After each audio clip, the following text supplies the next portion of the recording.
오늘 저희들에게 주시는 말씀은 저번 주에 읽었던 똑같은 말씀인데요. 오늘은 이제 본문 말씀으로 저희들이 들어가 보도록 하겠습니다. 함께 한번 말씀을 다시 한번 함께 봉독하도록 하겠습니다. 저희가 떠남에 예수께서 우리에게 요한에 대하여 말씀하시되 너희가 무엇을 보려고 광야에 나갔더냐? 바람에 흔들리는 갈대냐? 그러면 너희가 무엇을 보려고 나갔더냐? 부드러운 옷 입은 사람이냐? 부드러운 옷 입은 자들은 왕궁에 있느니라. 그러면 너희가 어찌하여 나갔더냐? 선자를 보려느냐? 옳다, 내가 너에게 이르노니 선자보다 더 나은 자니라.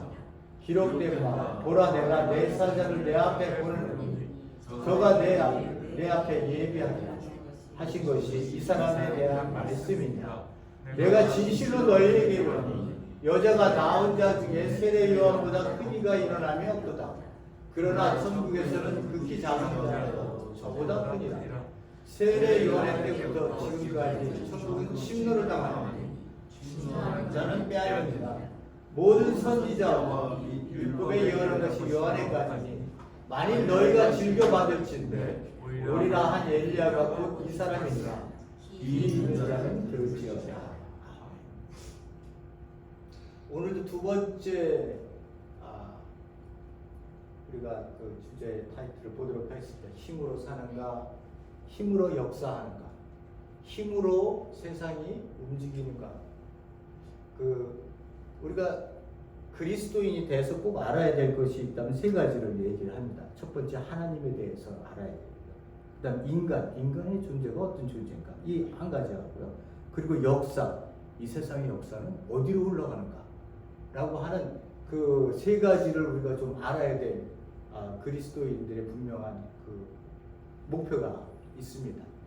힘으로 산다는 것과 사랑으로 산다는 것이 왜 하나님께서는 우리에게 보여지는 것과 그리고 하나님이 역사하셔서 보지 못하는 것을 속에서 움직이는 그 하나님의 능력과 이것을 우리가 구분하고 볼 수 있는 눈을 갖고 영적 시야를 뜨고 이 세상을 살아야 한다라고 하는 것을 오늘도 좀 시간을 보면서 말씀을 보면서 저희들이 보도록 하겠습니다. 세례 요한에 대한 평가에 대한 예수님이 어떻게 말씀하시는지를 저희들이 한번 오늘 보는 두 번째 시간을 갖고요. 이제 말씀을 제가 여러분들에게 오늘 본문의 말씀으로 들어가서 얘기를 드리도록 하겠습니다. 이 얘기를 제가 좀 재미있는 유머를 하나를 좀 말씀을 드리려고 합니다. 여러분 한번 제가 이걸 잘 해내야 될 텐데 모르겠습니다. 이제 할머니가 이제 교회를 처음으로 가셨대요. 유머니까 그렇게 들으세요. 할머니가 교회를 처음 가셔서 이제 갔다가 노인정에 이렇게 왔답니다. 그 할머니가 이제 그 교회 갔다 온 할머니가 노인정에 할머니들 모아놓고 이렇게 말씀하셨대요. 예수가 죽었디야. 이렇게 얘기했더니 그 옆에 있는 분이 예수가 누구요? 그러니까 그 이제 갔다 오신 분이 하나님의 아들이라는디? 그러니까는 그 옆에 또 할머니가 근데 왜 죽었디야? 몰라. 왜 죽었는지 모르는데 하여튼 억울하게 죽었디야. 그러니까 그 옆에 할머니가 하시는 말씀이 내가 머리 풀고 다닐 때부터 알아봤어. 그러니까 그 옆에 할머니가 또 이렇게 물어봅니다. 근데 몇 살인데 벌써 죽었디야? 30살 조금 넘었디야. 그러니까 그 옆에 할머니가 아이고 일찍 갔구만. 아이고 왜 그렇게 일찍 갔디야? 그 부모들도 있고 그 식구들이 얼마나 가슴 아파하겠어. 그랬더니 교회 갔다 온 할머니가 피니시를 날립니다. 걱정하지 마라. 다시 살아났디야.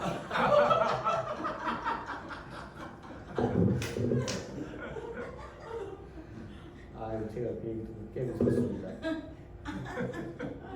제가 그 얘기를 들으면서요.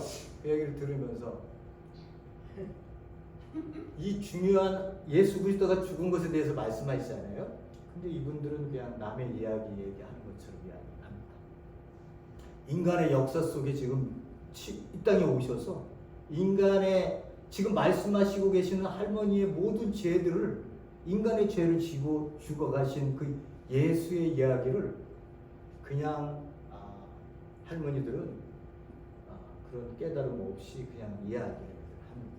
그러니까 그 얘기를 들으면서 맨 처음에는 웃었지만 우리도 이렇게 교회에 나와서 그렇게 살아가는 건 아닌가? 예수는 이 땅 위에서 십자가의 그 고통의 짐을 짊어지고 우리를 대신해서 죽었는데 우리는 너무 쉽게 십자가를 얘기하고 십자가의 사랑을 얘기하고 있는 게 아닌가? 내 얘기인데, 나 때문에 일어난 일인데 라고 하는 생각을 했습니다. 유머지만 듣고 우리가 저희들이 즐겼습니다만은 좀 생각하게 하는 그러한 저희에게 그런 유머였습니다. 그래서 여러분들에게 말씀을 드렸어요. 분위기 좀 여러분 저 때문에 제가 이거 못하면 어떡할까 생각했는데 저번에 오지는 않았기 때문에 제가 잘 그렇게 된 것 같아요. 제가 저번 시간 거를 잠깐만 한 번만 말씀을 드릴게요. 왜 저번 시간에 그 얘기를 했냐 하면 유대인들이 죄를 졌잖아요. 왜 죄를 졌다고요? 성전 안에서는 거룩해요. 성전 안에서는 하나님께 찬양을 드리고 기도하고 모든 일들을 성전 안에서는 거룩하게 드리는데 성전 바깥에 나와 그 공동체 안에 들어가면 그 공동체 안에서 그들 가운데 하나님이 원하시는 서로의 용납하심과 서로 용납함과 형제를 보듬어줌과 서로 사랑하고 아끼고 내 형제여 자매로 받아들이는 그런 공동체가 깨져 있는 모습으로 살아가고 자기 것만 챙기는 거예요. 자기 것들만. 권력을 가진 자는 권력을 챙기고 그리고 수많은 사람들이 내 옆에서 고통스러워하는데도 그들에게 대해서는 아랑곳 손을 내밀지 않았던 이 공동체가 성전 안의 삶과 성전 바깥의 삶이 너무 달랐던 거예요. 그럼 어떻게 해요? 하나님께서 이건 내가 원하는 너희들을 선택한 그 목적이 아니라는 거죠. 그걸 뭐라고 말씀하시냐면 니네들이 이렇게 하는 거는 세상 사람들이 하는 거랑 똑같아. 그러니 너희들은 우상 숭배를 하고 있는 거야 라고 하는 거예요. 그러니까 공동체가 깨지면 하나님은 그것에서 그들의 죄를 묻습니다. 그래서 그들을 어떻게 해요? 제국의 나라들로 하여금 내가 너희들을 심판을 하겠다. 너희들 포로로 끌려갈 것이며 너희들은 그곳에서 엄청난 고통과 함께 이 없어진 나라 속에서의 슬픔, 허려져 버린 이 성전, 그 아픔들을 너희들은 절절하게 깨닫게 될 거라고 하는 그런 의식 속에서 이스라엘 백성들이 포로로 끌려가는 거예요. 그들이 얼마나 그 슬픈 역사를 가졌겠어요. 나라가 없는 거예요, 지도에서. 근데 그렇게 슬픈 역사를 가졌는데 그들에게 몇백 년간, 건 500년 동안의 역사가 어떻게 해요? 힘에 의해서 지배되어지는 제국들한테 계속 짓밟혀 왔던 거예요. 그러면 이스라엘 백성들은요, 그걸 딱 보면서 이 세상의 역사는 힘에 의해서 지배되어지는 나라구나. 하나님은 우리를 그러면 어떻게 회복하실 것인가?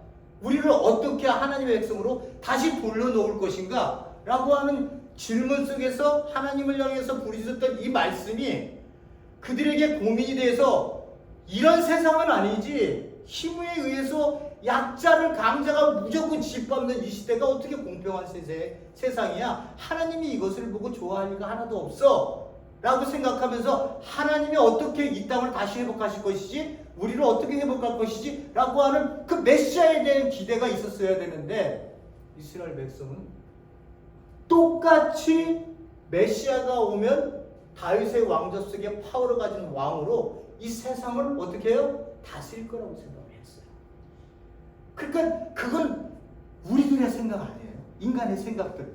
왜? 세상의 역사가 500년 동안 그렇게 흐르는 거 제가 그 백성들 모두가 봤거든요. 이스라엘 백성들이. 힘에 의해서 세상이 움직이는구나. 하나님을 못 보고 하나님의 역사하시는 그들이 못 본 거예요. 그렇기 때문에 이스라엘 백성들은 자기네들을 구해줄 메시아는 파워를 가진 왕이 와야 되는 거예요. 근데 그런 왕이 왔어요? 그런 왕이 안 오니까 어떻게 해요? 지금도 그들은 예수 그리스도를 메시아를 기다리면서 그리스도를 기다리면서 지금도 쓸데없는 짓에 자기네들이 신앙생활에 자기네 모든 것들을 지금 주이시라고 유대교라고 하는 그 틀 안에서 아직도 살고 있는 거 아니에요. 그죠? 이렇게 우리의 사고 의식에 사로잡혀 버리면 하나님의 일을 보지를 못해요. 하나님의 일. 우리의 의식이 깨어져야 그 안에서 역사하시는 성령님께서 보여주시는 영적인 눈이 트이게 돼 있어요. 그 세상의 틀에 갇혀 있으면 세상에 보여지는 게 전부예요. 그게 맞는 거예요. 자기들한테는 진리예요. 성공해야 된다. 많이 배워야 된다. 권력을 가져야 된다. 돈을 가져야 된다. 이것만 가르쳐주고 있는 이 세상의 역사 속에서 그 의식으로 세상을 바라보면 그게 전부 다예요. 근데 하나님이 내 안에 들어오시면 이 의식을 깨버리세요. 이 의식을 깨버리세요. 보여지는 것, 그런 모든 것들은 nothing. 가치 없는 거야. 영원한 걸 추구해야지. 그것을 나에게 알게 하세요. 그게 바로 뭐예요? 사랑이에요. 왜? 하나님 자체가 사랑이시니까. 그러니까 이 수많은 말씀들을 여러분들이 말씀책을 읽을 때 그 깊은 강물이, 겉으로 보기에는 강물이 뭐 그때 흐르지만 그 깊은 안 속에서 엄청나게 흐르고 있는 그 흐름에 하나님의 역사가 비유가 된다면 거기에 사랑인 거예요. 사랑. 그러니까 모든 말씀들은 나를 사랑의 초청으로 부르는 거지, 지켰어 안 지켰어로 우리를 판가름하시지 않았어요. 11조 했어 안 했어? 그런 거 갖고 째째하게 하나님이 그러시는 분이 아니라. 왜? 생명을 다루시는 분이에요. 새 생명을 주시는 분이에요. 그래서 교회에 오시는 분들은 하나 봤었던 세상의 의식이 깨어지고 성령님의 역사를 통해 내가 새로운 영적인 눈으로 이제 세상을 보게 되기 때문에 내가 변화되어져야 되는 거예요. 여러분, 변화되어져서 지금 찬송 부르는 거 아니에요? 알지도 못하는 분에 대해서 내가 마음에 닿지도 않은 분을 향해서 뭔 찬송을 하고 뭔 기도를 하겠어요. 그죠? 그 얘기는 우리가 찬송하고 기도하고 하나 성경 말씀을 읽고 아멘하고 하는 거는 내가 이미 변했다는 거예요. 변했다. 근데 무서운 현실이 일어난 거예요. 그렇게 10년, 20년을 다 교회를 다녔는데도 예배 와서 모든 예배 행실 다 하고 집사 되고 장로 되고 권사 되고 목사가 됐어도 사고의 의식이 변하지 않았다. 그건 무서운 거야. 그것만큼 무서운 게 어디 있어요? 그것만큼 잔인한 건 또 어떻게 있어요? 의식은 똑같아. 세상을 바라보는 의식이. 근데 교회는 맨날 와요. 그리고 직분 가졌어요. 그리고 목회자가 되고 장로가 되고 집사가 돼요. 교회가 nothing. 뭘 바라겠어요? 부흥해야지. 십자가 높이 세울 수 있도록 헌금 많이 내야지. 성도들 부를 수 있도록. 총출동 성도님들 다 바깥에 몰아내서 다음 주에 올 때는 한 명이든 두 명이든 멱살이든 끌고 들어오세요. 이런 거 하는 거 아니에요. 그래서 와서 그리고 성경에서 강권으로 그렇게 하라고 그랬지 않아요? 목회자들 하는 말 그거 있잖아요. 강권으로라도 데려다가 모으죠.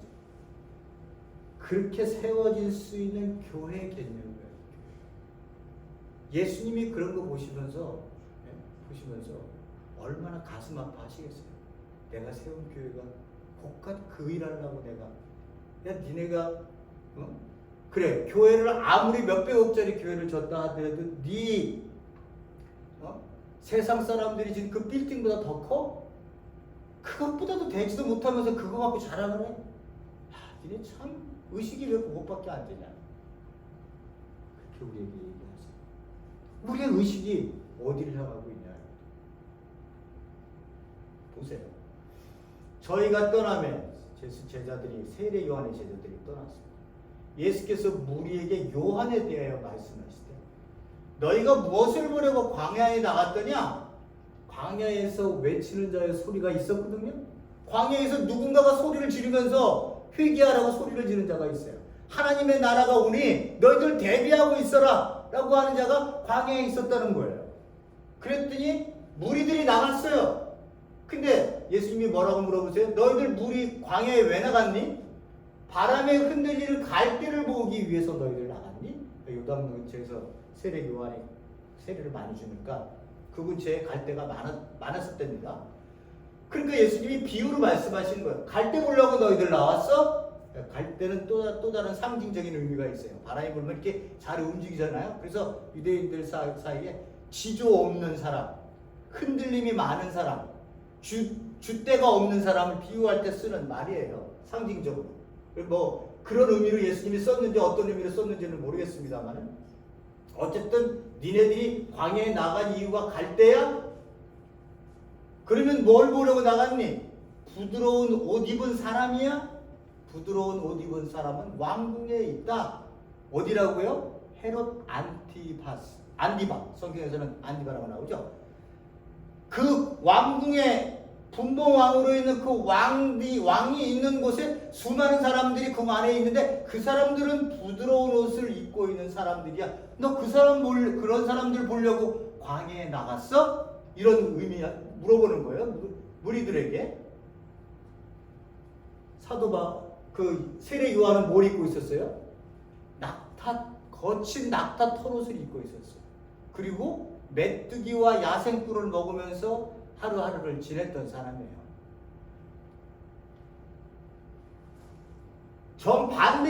정반대의 얘기를 하고 계시는 거예요. 그러면 여기서 예수님이 이런 말을 하실 때 이 얘기를 그 헤롯 분봉 안티바가 들으면 얘가 나를 비꼬면서 얘기하는 걸까?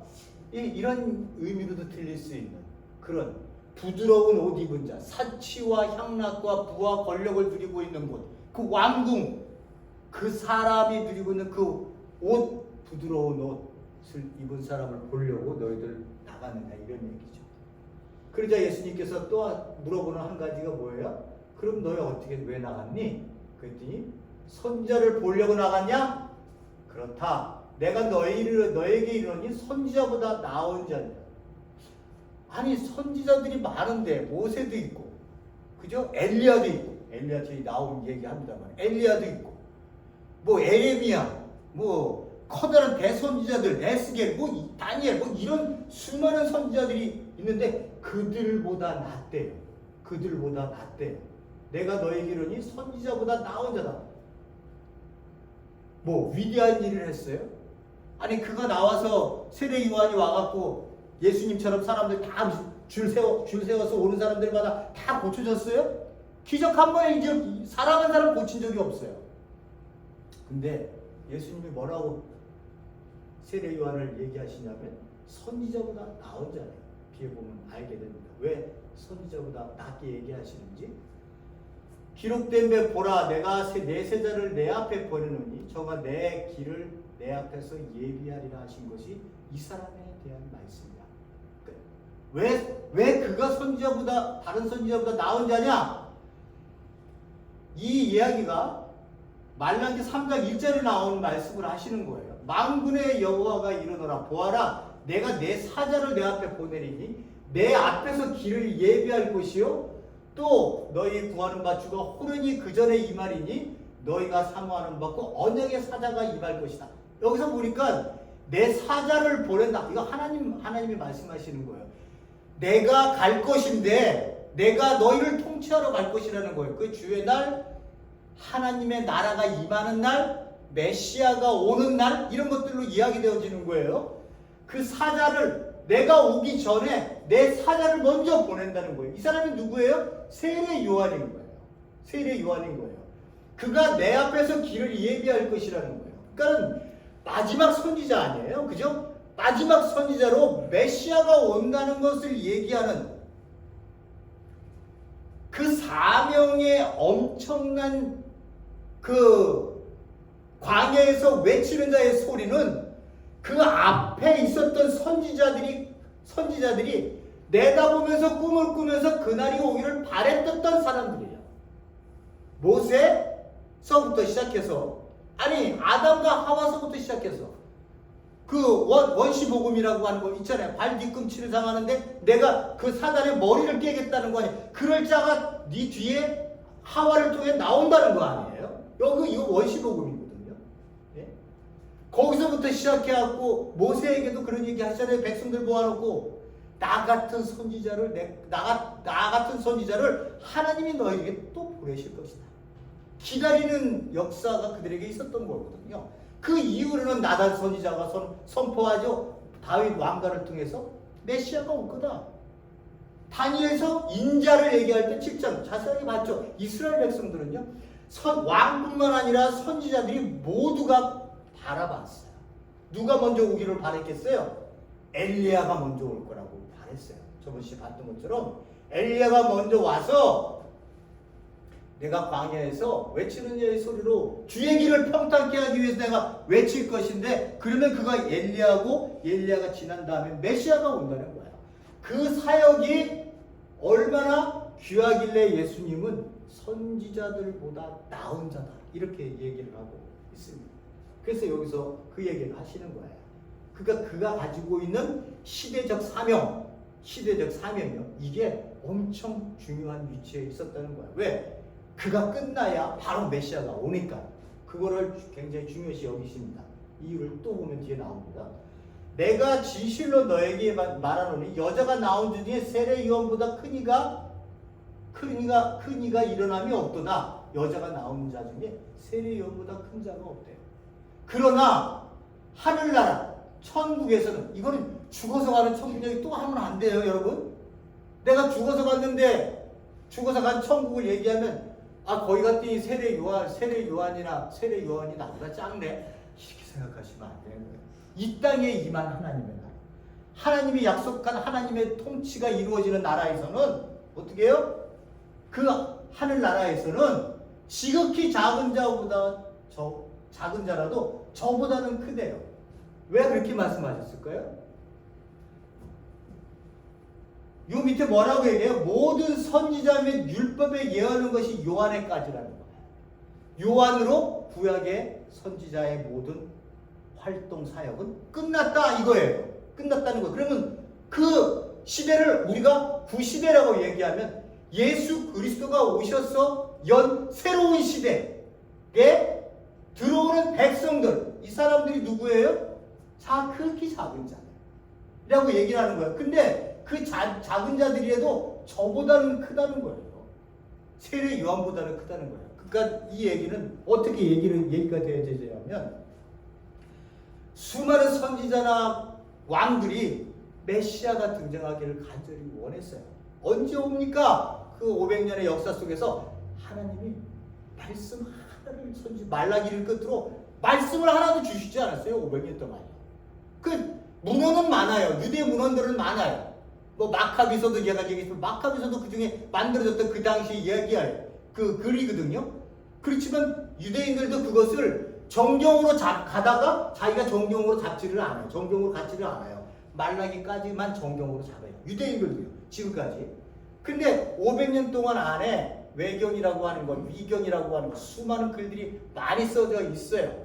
예? 많이 써져 있었어요. 그렇지만 그걸 하나님이 주신, 선지자에게 주신 말씀이라고 얘기를 하지 않아요. 그렇기 때문에 우리도 인정하지 않지만 캐톨릭에서는 제2의 외경만 인정하고 있지만요, 말씀들이 그때도 이어졌지만 유대인들은 말씀은 말라기에서 끝난다라고 생각을 한 거예요. 그 구약으로 끝나는 거예요. 그리고 500년이 지나고 난 다음에 어떻게 해요? 예수 그리스도께서 등장하시는 거 아니에요?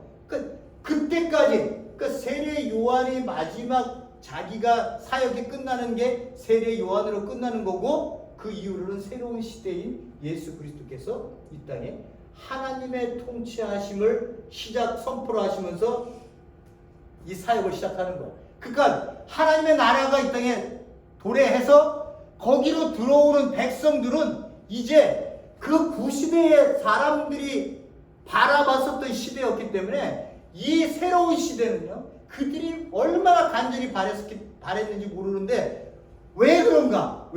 이제는 제사가 필요 없어요. 하나님을 직접 볼 수 있는 곳으로 나가는 거예요. 여러분들이 예배드리고 집에서 기도하고 하나님께 기도를 하잖아요. 바로 나갈 수 있는 엄청난 은혜가 우리에게 주어졌고, 하나님께서 그 안으로 들어오는 자들에게 은혜와 사랑으로 그들이 이 땅에 새로운 생명을 살 수 있도록 하나님이 품어주시면서, 그 구시대는 전혀 누릴 수 없었던 일들을 우리가 지금 누리고 있는 거예요. 그러니까 예수님께서 그걸 얘기하시면서 니네들은 하나님 나라 안에 들어온 자들은 니네들은 복된 자들이야. 니네들은 수많은 선지자들과 그 앞에 구약에 약속되어진 것을 기다렸던 사람들이 맛보기를 얼마나 원했는지 알아? 근데 한 사람도 맛을 못 본 거야. 세례 요한까지 끝난 거야. 그리고 이제 이 땅에 들어오는 자들이 그 맛을 보는데 너희들은 그걸 얼마나 기다렸지만 너희들은 그 맛을 보지 못하고 구시대로 끝나는구나. 그러나 이제 그 하나님의 통치 안으로 들어온 자들은 어떻게 해요? 구약에서는 상상할 수 없는 일들을 우리가 하나님 안에서 체험하면서 살아가는 게 이 새로운 백성들의 모습이에요. 그래서 우리 그리스도인들은 구약 사람들이 상상하지 못했었던 일들의 하나님의 은혜를 엄청 우리가 받아가며 살아가고 있는 거예요. 그걸 뭐라고 얘기해요? 마지막 때를 사는 우리 모습을 얘기를 하고 있는 거예요. 예수님이 하나님 나라가 가까이 왔다라고 얘기했을 때는 종말이다 이런 말이에요. 왜? 제가 많이 보여드렸던 것처럼 역사의 분기점에 예수님이 메시아가 오고 주의 날이 와서 직접 내려오는 날, 이건 종말이 시작돼요. 그러니까 종말이 올려나 봐. 그렇게 생각하지 말씀하시지 마시고요. 종말은 이미 시작됐고 종말이 언젠가요? 끝을 맺는 거예요. 그때가 언제예요? 예수님이 오시는 날이에요. 이렇게 생각을 하셔야 되는 거예요. 그러니까 지금 이 새 나라 안에 들어온 사람들을 뭐라고 불러요? 교회라고 불러요. 교회. 이 사람들을 어떻게 해요? 제사 안 드려요. 11조 때문에 고민하네요. 안식일을 지켰느냐 안 지켰느냐 이런 것 때문에 골치 아플 필요 없고 율법 때문에 여러분들을 정죄하는 일이 없어요. 구약은 전부 그것 때문에 정죄당했어요. 지키지 않으면 그것에 대한 대가를 받아야 됐어요. 근데 지금은요? 교회 하루 주일날 하루 안 왔다고 누가 정죄를 해요? 여러분 헌금 안 냈다고 누가 정죄를 해요? 여러분들은 자유한 하나님의 은혜 안에서 마음껏 삶을 살고 계시는 거예요. 구약에서는 상상할 수 없는 일이 지금 어떻게 해요? 이 새로운 시대에서 일어나고 있는 거예요. 여러분들이 그런 존재들이라고. 그런데 누가 와갖고는 안식일 지키세요. 안식일 지키세요. 왜 근데 그런 대로 넘어가는 사람들이 장로교단에 있었어요. 왜 근데 그런 대로 넘어가는 사람들이 많아요. 그러면서 성경을 딱 들이대잖아요. 안식일을 지키라고 그랬잖아요. 여기 6월절 지키라고 영원한 규례라고 얘기했잖아요. 왜 영원한 규례를 6월절 안 지키세요? 성경을 들이대면 이 사람들이 저희 사람들이 이거를 그러네? 하고 여기가 진짜인겨벼? 하고 그쪽으로 가는 거예요. 사람들이. 그 구약의 시대와 하나님의 나라가 이 땅에 와 시작된 새로운 시대를 구분하는 겁니다. 아직도 구약 속에서 헤매는 사람들이 너무 많아요. 목회자가 맨날 들고 나오면은 맨날 그 설교할 때 보면 맨날 구약 얘기를 왜 그렇게 많이 하는지 모르겠어요. 구약 얘기를. 그러면서 지켰느냐 안 지켰느냐 우리도 그렇게 누구의 신앙의 본을 따라야 한다는 동 안 따라야 된다는 동 우리가 왜 거기에 묶였냐? 그거 묶인 거를 다 풀어주신 게 예수 그리스도고 그 죽음이 우리에게 살게 했는데 왜 또 거기에 묶여있냐? 왜 또 우리가 거기에 묶여있냐?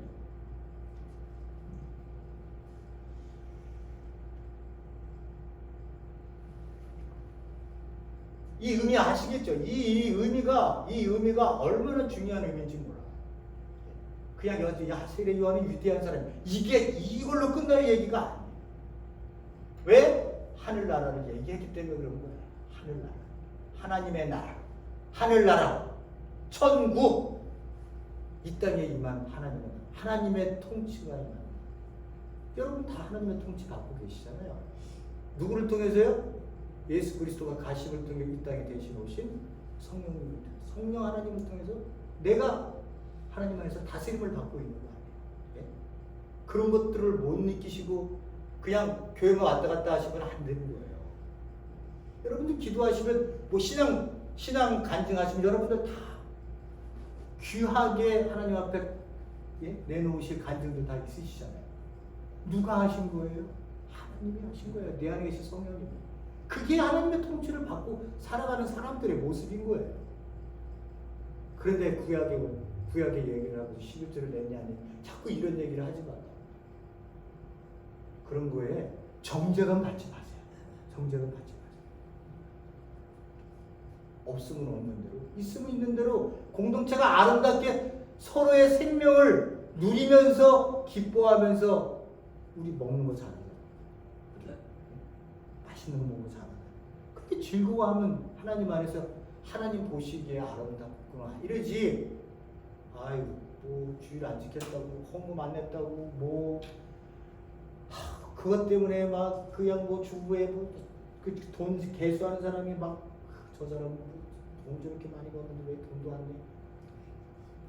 이거는 지옥이지. 무슨 교회에 그까지 게. 여러분들 그런데 본질적이 아닌 것인 껍데기에 매달리지 마세요. 우리는 그런 교회가 되니까 우리 교회는 그런 교회가 되는 목표는 절대 없습니다. 자 보세요. 이렇게 엄청난 이야기를 예수님께서 말씀하시고 세례 요한의 때부터 지금까지 천국은 하나님의 나라는 이 땅에 임한 하나님의 나라는 이 땅에 임한 하나님의 통치하심이 어떻게 해요? 침노를 당하느니 침노하는 자가 빼앗는다 이렇게 얘기를 하고 있습니다. 성경 신약을 해석할 때 가장 어렵다고 얘기했을 때에 뽑히는 구절이 바로 이 구절입니다. 몇 개 없는데 이 중에서 몇 개 없는데 이 한 구절이 굉장히 신학자들 간에 머리 디밀면서 부딪히면서 싸웁니다. 자기 얘기합니다. 보세요. 두 가지 해석으로 딱 요약을 해드리도록 하겠습니다. 세례 요한의 때부터 지금까지 하나님의 나라는 침노를 당한다. 침노하는 자는 빼앗는다. 이 단어가요. 한 번도 긍정적으로 쓰인 적이 없어요. 긍정적으로. 그 긍정적으로 쓰이지 않았다고 하는 것은 성경에서 얘기할 때 이 단어들이 수동태로 쓰였다는 의미예요.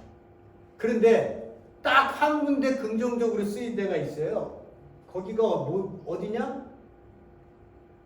누가복음 16장 16절이에요.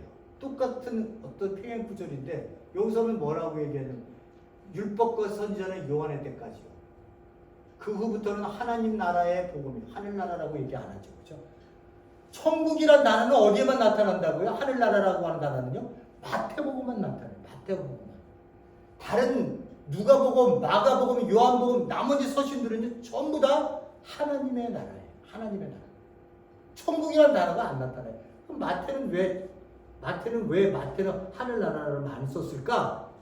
그 글을 읽는 독자가 유대인이면서 크리스찬이 된 사람이기 때문에 크리스찬들에게 이 책을 읽을 때, 마태복음을 읽을 때 제일 거꾸로운 말이 뭐예요? 하나님이라고 하는 단어 아니에요? 그 단어를 완곡하게 표현하기 위해서 하늘이라는 단어를 쓴 거예요. 그렇게 쓰면 다 아니까 유대인들은 저 높으신 곳에 계신 곳, 하늘에 계신 곳 이렇게 하나님을 얘기했기 때문에 마태가 이 공동체가 특수 공동체 아니에요? 유대인들이 모인 그리스도인들. 나머지는 다 이방인들을 위해서 쓴 거예요. 이방인들을 위해서. 그러니까 이렇게 마태는 하늘나라, 천국이란 단어, 이 단어를 쓴 거고요. 누가나 마가나 요한은 다 하나님의 나라예요. 그러니까 하나님의 나라가 어떻게 해요? 정식적인 명칭인 거예요.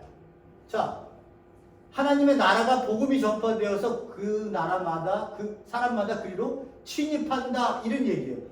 이 침입한다고 긍정적으로 쓰인 이 중간태는 억지로 밀고 들어간다 이렇게. 그러니까 이거 딱 보면 하나님 나라의 복음이 이 땅에 선포되니까 사람들이 그간에 들어가기 위해서 그냥 힘을 쓰고 막 밀고 들어가는구나.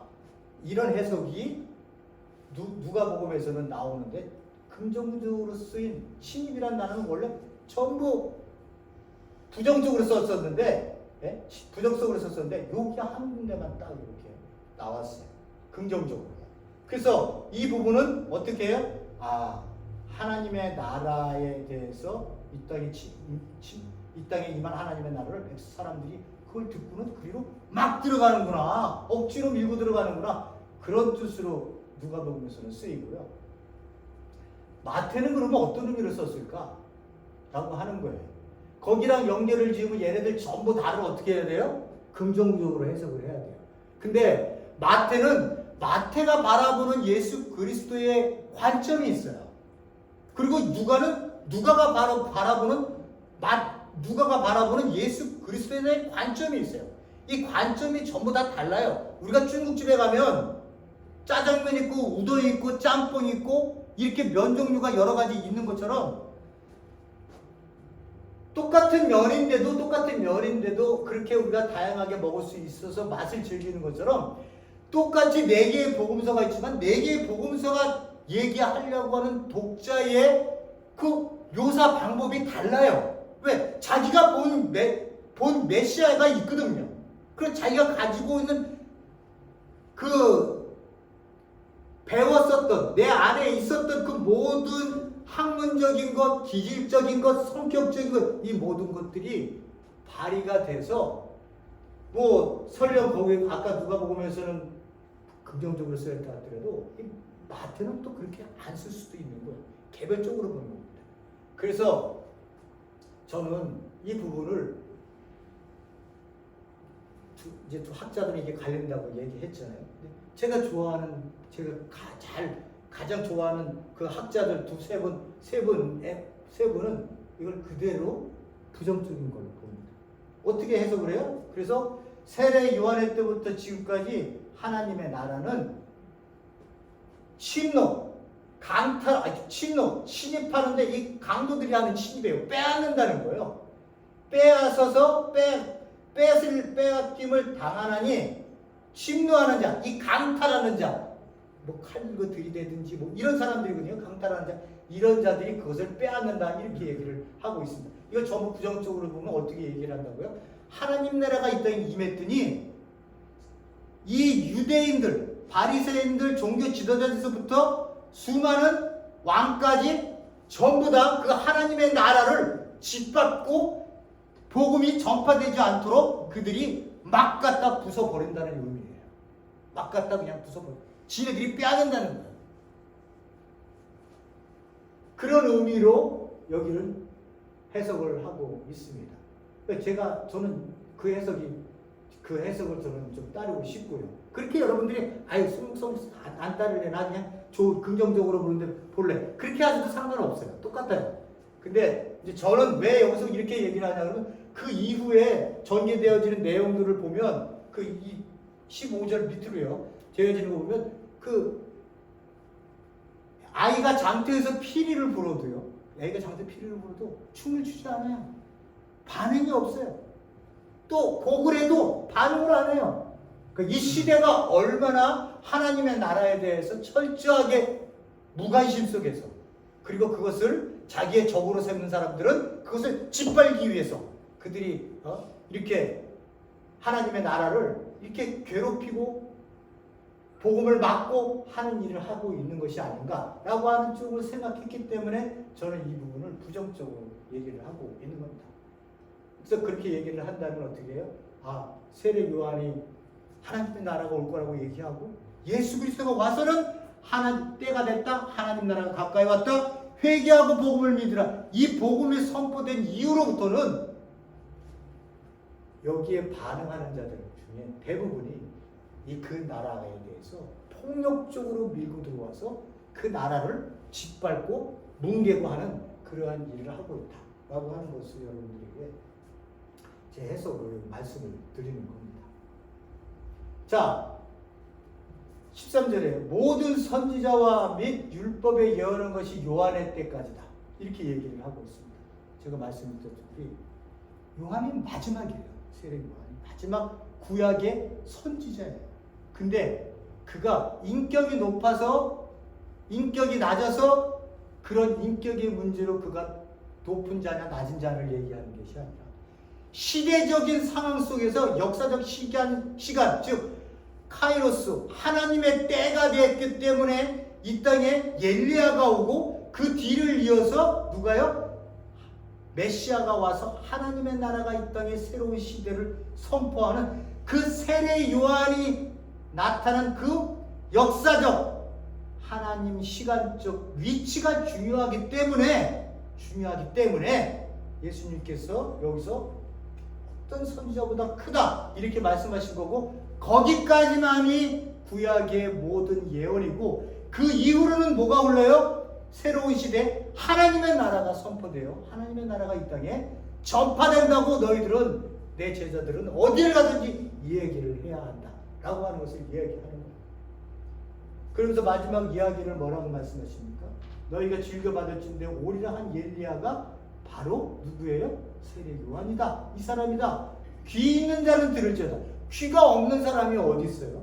네? 귀가 없는 사람이 어디 있어요? 귀는 다 갖고 있어요. 근데 듣고 그 자가 엘리야였네? 그러면 엘리야가 왔으면 그 뒤에 메시아가 올 것인데, 그러면 그 엘리야가 세례 요한이 뭐라고 말씀하세요? 세례 요한이 보라 어린 양을 지고 가는, 보라 세상 죄를 지고 가는 어린 양이다 이렇게 얘기했고, 내 뒤에 오시면 내가 신발도 그 끈도 건들 수 없을 만큼 그 존귀한 자가 내 뒤에 온다 라고 이 엘리야가 등장하고 난 이후에 그가 말씀하셨던 것들을 들어서 예수를 바라봤었던 자들은 그가 메시아네 라고 생각하고 그를 따랐던 사람들은 누구예요? 귀가 있는 자. 이 귀가 있다 없다 이게 아니라 영적인 귀가 열려서 메시아를 알아보고 메시아 앞에 무릎 꿇고 당신의 나라에 제가 들어가기를 원합니다. 하나님이 그 구약 속에서 약속하셨던 그 약속이 당신을 통해 성취하고 계시다는 것을 제가 믿습니다. 저 그 나라에 들어갈게요 라고 무릎 꿇고 들어오는 자들, 네? 그런 자들이 누가 되는 거예요? 귀 있는 자들입니다.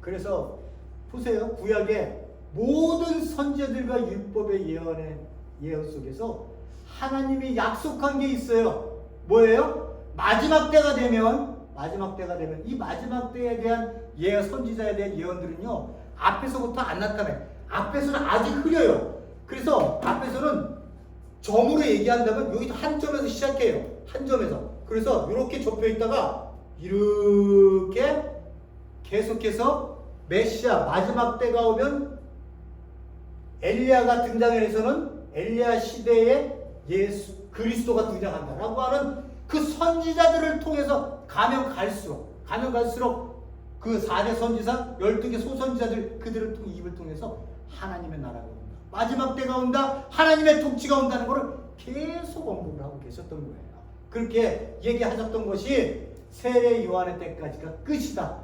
구시대는 그걸로 종말이다. 그리고 어떻게 해요? 이제 니네들이 하나님이 약속했던 것들 기다렸지. 500년 동안을 기다렸지. 힘의 역사를 너희들 달달이 한번 맛봤지. 그 쓴맛이 어떤지 알지?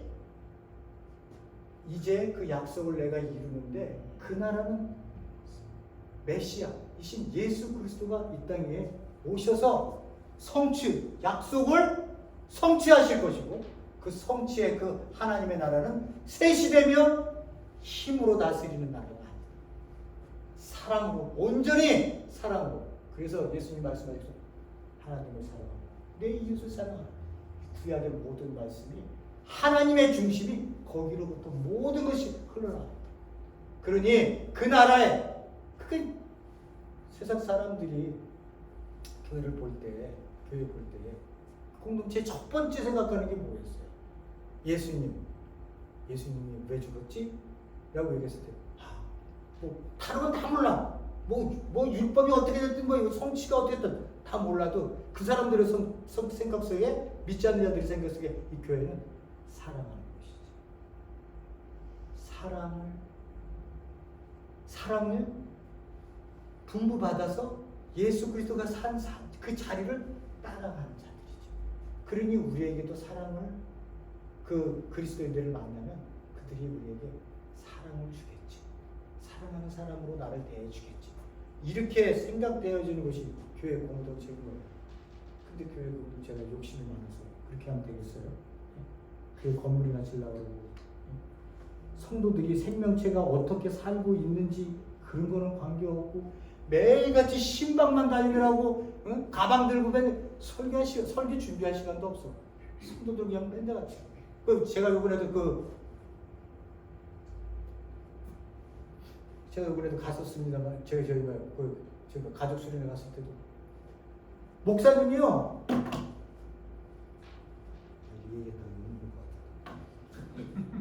목사님이 이 넥타이를 못 풀고 주무셨대요.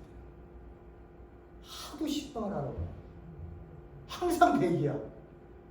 그러니 설교 준비는 언제 하나? 그렇게 두려워서. 그러니까 뭐가 문제인지 아세요? 뭐가 문제예요?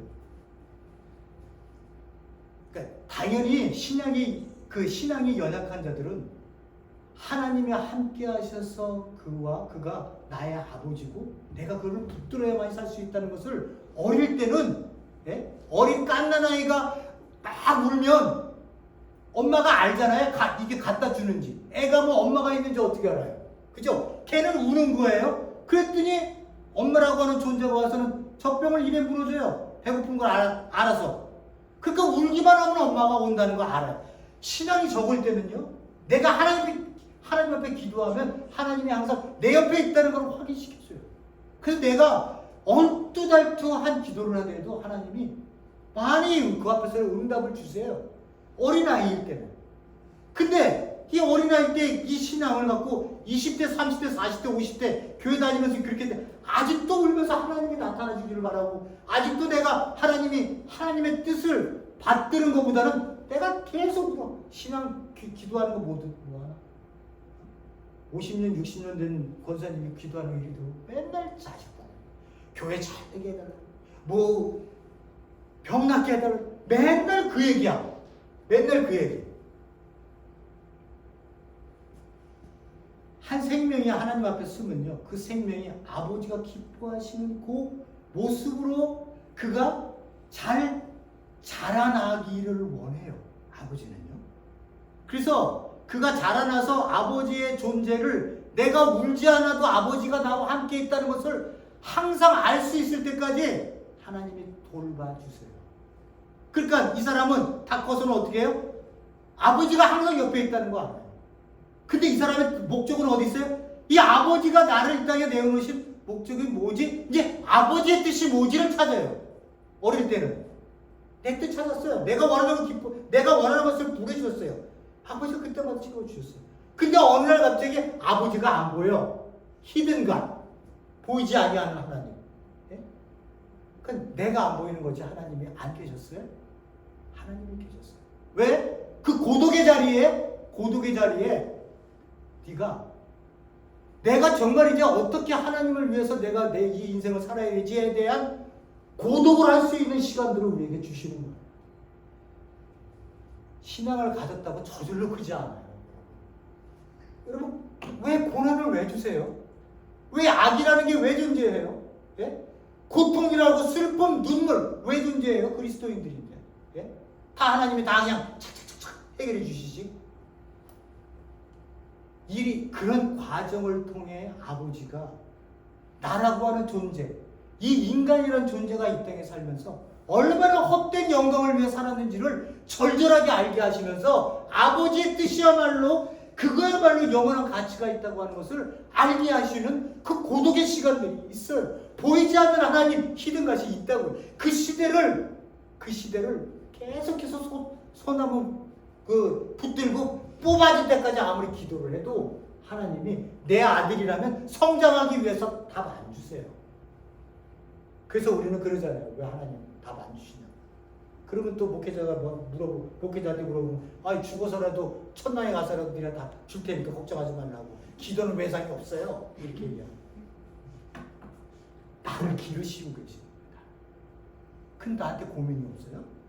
내가 어떻게 살아야 될지를 모르는데 어떻게 고민이 없어요? 예배를 왜 드려요?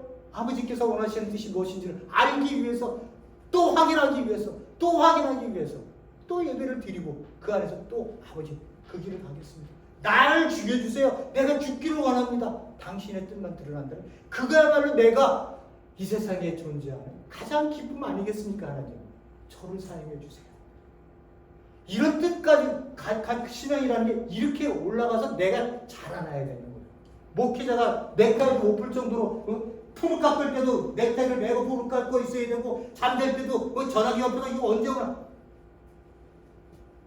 그렇게 해서 성도가 매일같이 마음의 위안은 되겠죠.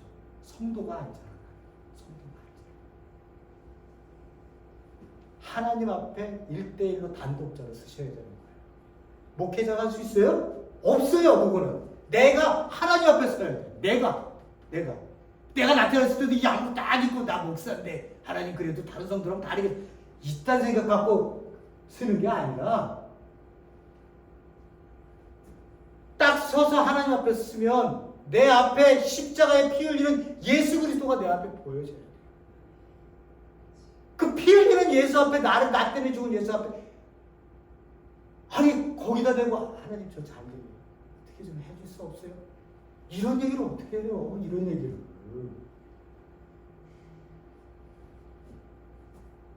나 때문에 피를 흘리고 있는 예수가 보이는데 내가 거기다 대고 어떻게 우리 가족 잘되게 해달라고, 내 자신만 잘되게 해달라고, 우리 교회만 잘되게 해달라고 어떻게 얘기를 하냐. 그 십자가에 무릎 꿇으면 아무 말 못하는 거예요. 하나님 앞에 눈물만 나. 죄송합니다. 나 같은 죄인 하나님 말씀드릴 게 없습니다. 그러나 하나님, 이제 내가 그 예수 그리스도의 피값에 내 삶이 새로 사라졌으니 내가 이제 당신 원하는 뜻대로 내가 내 자신을 죽이고 십자가를 지는 길로 가겠습니다. 그러면 또 그렇게 얘기를 하면 또 사람들은 그렇게, 아유 그렇게 평생을 어떻게 살아? 그렇게 살아보지도 않은 사람이 그렇게 얘기하는 거고, 직접 삶은요, 거기에 하나님이 내라고 하는 존재가 그 십자가를 지고 죽었던 그 삶의, 그때 당시의 삶에 얼마나 행복하고 기쁘고 영적으로 뛸 듯이 날 듯이 아버지에게 찬양 돌리는 그런 일들이 일어날 수 있다는 걸 몰라요. 그냥 십자가 지고 무거운 짐 지니까 그게 다 싫은데, 하나님 앞에 지겠다고 언제든지 내 자신 죽이고 나와서 그 길이 나에게 내 갈 길이라고 생각해서 지어지잖아요. 하나님을 원망하는 게 아니라 하나님께 찬양과 영광을 돌려요. 그게 내 기쁨이에요. 그게 뭐 육신의 기쁨? 이게 아니라 영적인 하나님과 나와만이 교제하는 그 영광의 길, 영광의 찬양의 길, 그게 우리에게 보여지는 거예요. 그런데 우리는 어떻게 해요? 교회 오면 어떻게 해요? 여러분들 전부 다 교회 오면, 목사님 저 오늘 왔는데 마추제 하나만 놔주세요. 마추제. 이게 무슨 의미인지 아세요, 여러분? 교회 오면 여러분 구원 받았어요. 여러분 은혜 받으세요. 여러분 하나님이 잘되게 해줄 거예요. 비즈니스도 잘되게. 이런 마추제를 원하지, 내 근본적인 병이 있어서 내가 왔음에도 불구하고 이 병이 얼마나 골고 이걸 파서 지금 수술을 하고 그 고통에 이걸 끄집어내야 되는 거는 생각 안 하고 마취제를 주고 마취제 한 대 주세요. 그리고 일주일 살게요. 이렇게 교회 오는 분들이 많다는 거예요. 그러니 삶의 변화가 있어요, 여러분.